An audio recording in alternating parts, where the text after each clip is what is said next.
మన తెలుగు పెద్దలు. రచన డాక్టర్ మల్లాది కృష్ణానంద్. చదివినవారు శ్రీ రొక్కం కామేశ్వరరావు. ఇవాళ వేమన గూర్చి తెలుసుకుందాం.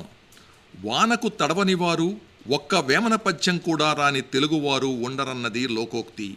వేమన పద్యాలు తన భావాలకు అనుగుణంగా ప్రజల భాషతో స్వచ్ఛంగా ఉంటాయి. సమాజంలో ఉన్న మూఢాచారాలపై తిరగబడిన విప్లవ మత సంస్కర్త వేమన. తెలుగువారందరికీ వేమన గురించి తెలియజెప్పేందుకు పెద్ద ఎత్తున ప్రచారం చేపట్టి పరిశోధనలు చేసింది విదేశీ సాహితీవేత్తలేనని చెప్పాలి. 1731లో ఫాదర్ లెగాక్ తొలిసారిగా వేమన పద్యాలను సేకరించాడని పరిశోధకుల అభిప్రాయం. ఫ్రెంచ్ మిషనరీ 1816లోనూ, ఆ తర్వాత చార్లెస్ ఫిలిప్స్ బ్రౌన్ వేమన పద్యాలు ఎన్నిటినో సేకరించాడు. నేను వేమనను కనుగొన్నానని సాధికారికంగా బ్రౌన్ ద్వారా ప్రకటించుకున్నాడు. వేమన పద్యాలు కొన్ని వందలు సేకరించి వాటిని లాటిన్, ఆంగ్ల భాషల్లోకి బ్రౌన్ ద్వారా అనువదించాడు. అలాగే henry blue chance, William Campbell, GM Pope, CE Grover వంటి ఆంగ్ల సాహితీవేత్తలు వేమనను లోకకవిగా కీర్తించారు. అయితే తెలుగువారిలో వేమన కీర్తిని అజరామరం చేయటానికి కృషి చేసిన వారిలో సర్ సిఆర్ రెడ్డి ప్రముఖులు.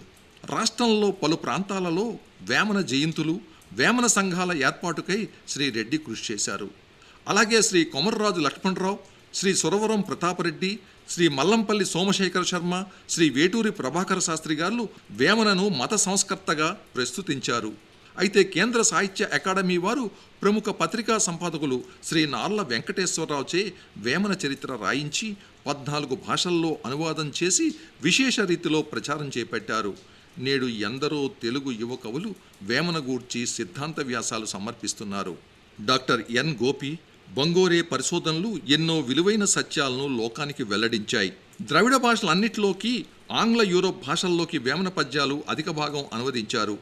వేమనకు లభించిన ఈ అపూర్వ ఖ్యాతి మరి ఏ ఇతర సాహితీవేత్తకు లభించలేదని చెప్పొచ్చు. ఐక్యరాజ్య సమితిలో యునెస్కో విభాగం ప్రపంచ భాషా కవుల్లో గొప్పవారిని ఎంపిక చేసే సందర్భంలో వేమన్ను ఎంపిక చేసి ప్రపంచ భాషల్లోకి వేమన పద్యాలను అనువదింపజేశారు. ఇది తెలుగు వారందరూ గర్వపడే విషయం. వేమన కొండవీటి రెడ్డిరాజుల వంశం వాడని, గండికోట దుర్గాధిపతులకు చెందినవాడని అంటారు. కానీ ఇది నిజం కాదని పరిశోధకులు తెలియజేస్తున్నారు. కడప మండలంలోని ఒక చిన్న పల్లెలో మధ్యతరగతి కుటుంబంలో జన్మించాడని, యోగిగా రాయలసీమంతా తిరిగి చివరకు కడప సమీపంలో పామూరు కొండ గృహల్లో సిద్ధి పొందాడని చెబుతారు. వేమన యవ్వనంలో వేశ్యాలోలుడిగా తన్ని తాను ఇలా సమర్థించుకుంటాడు. ఆడుదాని జూడ నర్దంబు జూడ బ్రహ్మకైన బుట్ట రెమ్మ తెగులు, కామి అయిన జనుడు గనుడు గాడయ్యేనే కామిగాడే కృష్ణస్వామి ముందు అని పెద్దలు పెండ్లి చేశాక, ఇంటి ఆలు విడిచి ఇలజార కాంతుల వెంట తిరుగువారు వెర్రివాడు పంట చేను విడిచి పరిగ ఏరియనట్లు అని వేమన ఏకపత్ని వ్రత వైశిష్ట్యాన్ని పేర్కొన్నాడు. అయితే వేమన భార్య గూర్చి నొసలు రాసిన రాత నులిమినా పోవునా అంటాడు. చివరకు చెప్పులోని రాయి చెవులోని జోరీగా, కంటిలోని నలుసు కాలిముళ్ళు, ఇంటిలోని పోరు ఎంతెంత కాదయ్యా అని సర్ది చెప్పుకున్నాడు. వేమన కామి అయి మోక్షకామి అయినాడు. వేమన క్రీస్తు శకం 1672కు చెందినవాడుగా పరిశోధకులు పేర్కొంటారు. పండిత పామరులను మెప్పించిన లోకకవి వేమన. గ్రామీణుల అచ్చ తెలుగును, దేశి చందము, ఆటవెలది ఉపయోగించి తెలుగువారిని ప్రభావితం చేశాడు. మత విప్లవం తెచ్చాడు వేమన యోగి. వేమన సహజ కవి. ఆయన ప్రతిదీ ఆసువుగా చెప్పుకుపోతుంటే శిష్యులు రాసుకునేవారు. మహాకవి కాళిదాసును పోలిన ఉపమానాలు వేమన తన పద్యాల్లో రాశాడని సాహితీవేత్తలు సైతం ప్రశంసించారు. అల్ప బుద్ధివానికి అధికారమిచ్చిన దొడ్డవారినల్ల దొలగగొట్టు, చెప్పుదినడి కుక్క చెరుకు తీపెరుగునా అనే ఉపమానాలతో పండిత పామరులని ఆశ్చర్యపరిచాడు. తన పద్యాల చివర విశ్వదాభిరామ వినురవేమ అని రాసుకొని వేమన తనకు తాను హితోపదేశం చేసుకున్నారు. అయితే ఈ అర్థం చెప్పడంలో పలువురు పలు రకాలుగా భాష్యం చెప్పారు. వేమన దిశమలతో ఒక మోకాలు ఎత్తి కూర్చున్న భంగిమే ఎక్కువ చిత్రాల్లో మనకు కనపడుతుంది. హిందూ మత యోగులు దిగంబరత్వంతో ఉండటం సహజమని, తంజావూరు సరస్వతి మహల్లో ఈ చిత్ర మాతృక ఉందని పరిశోధకులు పేర్కొన్నారు.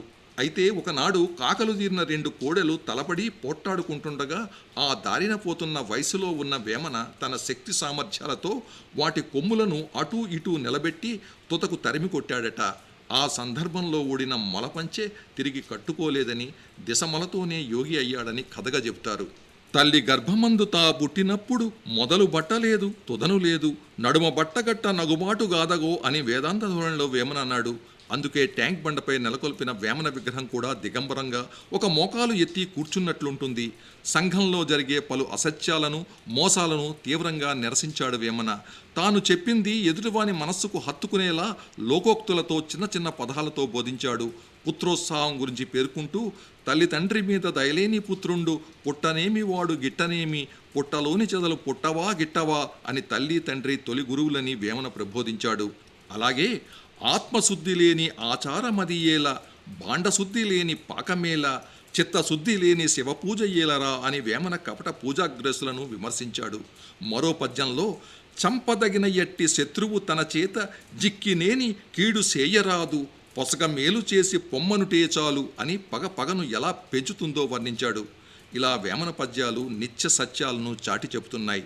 అందుకే గ్రామీణ ప్రజల నాలుకలపై సైతం నాట్యమాడుతున్నాయి. వేమన ఒక ప్రత్యేక మతం గురించి ప్రచారం చెయ్యలేదు, సార్వజనీనమైన ధర్మబోధ చేశాడు. అందుకే 17వ శతాబ్దం నాటి ఆయన పద్యాలు పండిత పామర వయోభేదం లేకుండా ప్రజలందరి నాలుకలపై నేటికీ నాట్యమాడుతున్నాయి.